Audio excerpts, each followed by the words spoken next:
Hey everybody, welcome to Jacob's Quest, and tonight I just got back from watching the new A24 film Heretic, which I had heard a lot of really great things about, and I gotta say I was not disappointed in this one.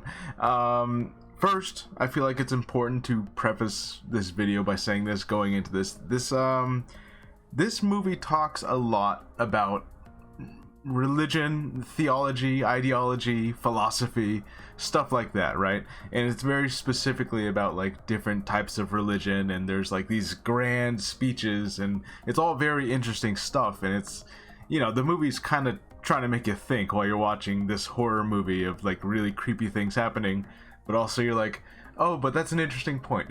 You know.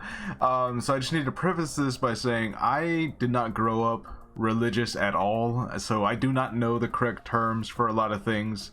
You know, so just if I say the wrong thing or if I call something the wrong name or whatever, that's why. I don't know. So anyways, let's jump into this. All right, so first, my non-spoiler thoughts on the movie. It's not entirely what the trailers brought it out to be, or at least what I kind of interpreted it to be. I thought we were sort of going into a, you know, Saw situation where like, oh, they're trapped and they gotta, you know, and it kind of is, but also it's not, you know, and you really just have to watch the movie to understand. But it's very tense. It's a great horror movie. Hugh Grant is an amazing villain. Like, after the movie, I said he was an evil Ned Flanders, and I mean that in several different ways. He is an evil Ned Flanders, because he's just so polite and so, like, you know, he puts on like this charming little face, but he's doing and saying these crazy things, and it's definitely gonna disturb some people. And also with the whole religious thing, I do think that, man, it really, you know, kind of like the Yoda Dagobah scene. It's, you know, you're gonna get only what you're gonna get out of this, only what you bring in with you, right? Like basically, if you are a very religious person, you might take issue with a lot of the things that this movie presents. Otherwise, if you're very like anti-religious, I feel like you might like sort of, I can almost see the Hugh Grant character becoming sort of like the Joker before the sequel ruined the Joker, but you know what I mean, where people kind of look up to this guy and kind of be like, oh, I'm gonna quote this guy on Twitter, I'm gonna like post a picture of this guy with a quote next to his face and be like, oh look, see, this is like some kind of edgy thing that I just said, you know. I can almost see this character become one of those. I kind of hope not, because, you know, while he definitely does bring up some interesting points, he's also, you know, a crazy evil person. You know, so like it's almost like the Thanos was right people, where it's like, you know, they make the villains interesting by letting them have like interesting points, some which you might even agree with, but ultimately their actions are, you know, horrible, so you're not supposed to look up to them. So hopefully it doesn't become one of those things. But I will say, yeah, Hugh Grant steals this movie. Just, it's crazy. Like him as a villain is actually really amazing. This is definitely a movie I will watch again. So yeah, this is a big recommend from me. Like, it's tense, it's like thrilling, there's some great horror moments, there's a lot of like mystery unfolding, and things just keep unraveling, and you're like, everything that's being said, there's always a new twist and there's always a new layer to it, and you don't know what to believe anymore. So it's pretty great. All right, so we're gonna go into some spoilers. I'm not gonna like cover the whole plot, but we're gonna go into some spoilers here. So yeah, the villain of this movie, so what it seems like, he will go on these like long tangents, these rants about religion and how he like tried to find the ultimate religion, and he had invited these Mormon missionaries to come to his house and, you know, tell him the good word of the Church of Latter-day Saints, I think.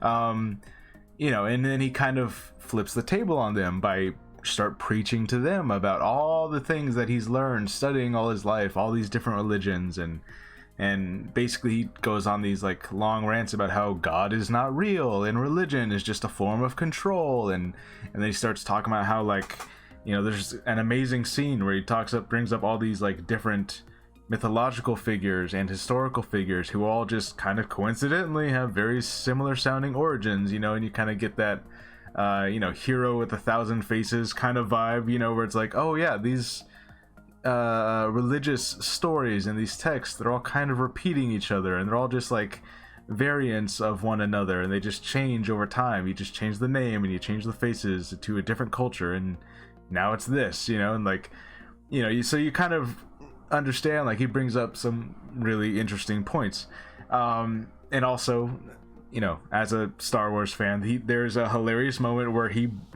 directly brings up the Phantom Menace episode 1, and he's like, oh yeah, like how religion comes, and then you have Anakin Skywalker. He's like, can you imagine 100 years from now people praying to Saint Jar Jar Binks? And he even does like a little Jar Jar Binks impression. It was like, I actually laughed out loud in the movie theater very loudly. I was like, oh my god, I can't believe they did that. So he's doing all this, you know, and you can't trust anything he says, because he keeps changing what he's telling the 2 girls that he's captured, you know, so he's a bad guy obviously, but he keeps like lying to them and being like, well, actually it's this, no, actually I believe this, and he's doing like this weird social experiment. Just, you know, he'll say something to them and then just like see how they react to it, and you can tell he's kind of just riffing or making up his own bullshit, and it all basically boils down to him revealing like his ultimate religion is the religion of control, you know, and that's kind of what it boils down to for this guy, you know, like where has these people captured, I guess probably the same way that he's captured these girls. And he's like, oh look, I keep them, like, you know, I keep them in the cold and I keep them hungry, and then they'll do what I say because I got them to believe certain things, you know. And then he'll bring up like, yeah, no, you know, just like how you missionaries will go to Haiti right after a hurricane when these people are desperate, and you'll get a whole bunch of converts that way. Isn't that interesting how it works? When people are desperate, they're willing to believe anything, you know, like that, you know. And so like, he's super evil and messed up, but the whole time he's still bringing up these really interesting points that I'm sure people will debate, and they'll say that this movie was this or this movie was that. Ultimately, the movie, I think, does land on a certain end point here, and I think like this might get overlooked by certain crowds who kind of want to like take very, you know, out of context parts of this movie and build their own narrative around like what this movie's supposed to be. But at the end of the movie, you know, our last surviving girl basically just breaks it down to where it's like, hey, look, I've heard about this study where they took groups of patients who were prayed to and then another group who was not prayed to, and they found that nothing changed, nothing happened. And maybe you find it silly that people pray when we know, most of us all know that prayer doesn't do anything. But it's about not being selfish. It's about thinking about other people, and maybe something as simple as that is just nice to do, you know. And so like, it kind of like cuts through all the bullshit that, like, you know, he's like pointing out how fake God is and how fake this is and fake that is. And it's like, I guess when you boil it down, if you break down religion in that kind of view, where it's like, maybe we just want to care about other people, you know, in that way, it would be a nice thing, you know. Like, so it's just kind of interesting. Like, this really was a battle of ideologies, I guess. And I think the movie ultimately ends in this place of like, hey, maybe let's just try being nice to each other, you know? And that kind of defeats this, I guess, ultimate nihilism is what I would call it, to where everything is fake and nothing matters kind of thing. You know, it kind of breaks down to just, let's be good. And yeah, just overall, I really, really enjoyed this one. I will say the ending. Okay. So I went to go see this with my wife, and she says, oh, the ending is where they do leave it ambiguous. So I'll admit that, like, okay, this might be how it is. I think you can kind of read it 2 different ways. she says that the ending is where the girl escapes, and then, you know, she sees a butterfly on her finger. And earlier, this same character had said that when she dies, she would want to come back as a butterfly and land on a finger and kind of like be that, to be like a signal to her loved ones that like, oh look, it's me, this is me, I told you I would do this, so I'm doing it. And so she read the movie saying that, oh, that means that she's actually dead in this moment. Whereas for me, the friend that she was with had died and was there in the living room when she told her what she would do when she dies. So like I kind of feel like it was actually her friend as the butterfly. It's like you can kind of read it both ways. I think she lived at the end. At least that's the way I'm gonna choose to read the movie there. But yeah, overall, I think this was a fascinating movie, and I think a lot of people are going to be talking about it for a while. You know, I think it's also going to be like left up for debate because, like I said, I can already see people taking certain clips out of context and being like, oh, see, this movie is anti-religion, or this movie is pro-religion, it's a very religious movie, you know.